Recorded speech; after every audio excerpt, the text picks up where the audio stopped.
Because the great thing is, I don't even understand Spanish. Great! So your answer? Beautiful. Say you forgot to ask. Sí. Correct. Correct. Ask what? No, you'd be like, she didn't want to do it. Yeah. She roughed me up. She's a booty kicker. Yay. Congratulations. Thank you. This must have been just the tastiest role to jump into. It was a very, very juicy role. I remember reading the script and thinking to myself, wow, there's a lot of smart, funny, intelligent, challenging stuff in here. And that's kind of what made me want to do it. What did you discover about yourself as an actress doing this film? That sometimes when you do, the great thing about it is that physically, where I came from with this character, with the yoga, and that part, I found to be a big part of who Ricky was for me. And it kind of made me realize that, physicalness, you can start there. Usually you start with look and with this and with that and emotions and all this kind of stuff, but physically helps you get into it so much, you know what I mean, about who someone is. And like after the experience, did you feel, I noticed in several interviews I've seen before this where you said, you've just taken steps on and there's lots of improvising and lots of things like this. Do you feel that you can conquer more as an actress now, or?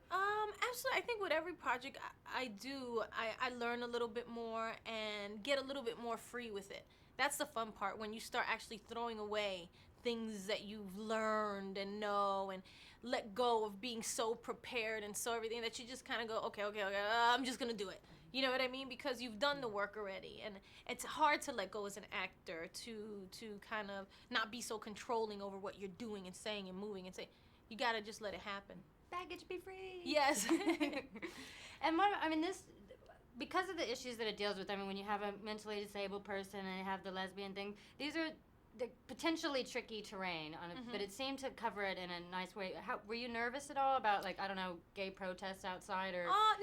No, because I knew that this is, Ricky's the coolest character ever. I don't think anybody would object to her as a character, She's smart, self-possessed, very open-minded, spiritual, intelligent, you know what I mean? And at the same time, she's a work in progress, and so she's very human.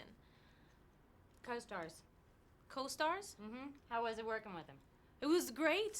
Actually, me and Ben had a great chemistry from the very beginning, and we just had a great time with it. He's great at improv, and I like doing it too, so we really played off each other well, and we had a great time, and you could feel the energy. You knew there was a spark there, and so it was a lot of fun. He asked me for your phone number. He did? Yeah. What do you think? Not bad. He totally did. I'm like, did you give it to him? I said, I don't know, but I'll see what I can do. What do you think? Yeah? I think so. Okay, good. Well, and finally, so I wanted to know your decision for the big interview that you two had. What led to the decision-making process to go ahead and do that? Basically, it's real simple. You know what I mean? They asked us to do it for the movie, and it was hard to say no. We believe in the film. We think it's a smart, funny, sexy alternative to all kind of like the blockbuster, and we want people to know it's out there and to go see it. We want it to be all about the movie when we're interviewed, but you know how hard that is to do. So you wind up opening yourself up a little bit, but we have nothing to hide. We have nothing to be ashamed of. We're two people who worked together, had a great time, and made a really fun movie that we like. Rockin'. Thank you. Thank you very much.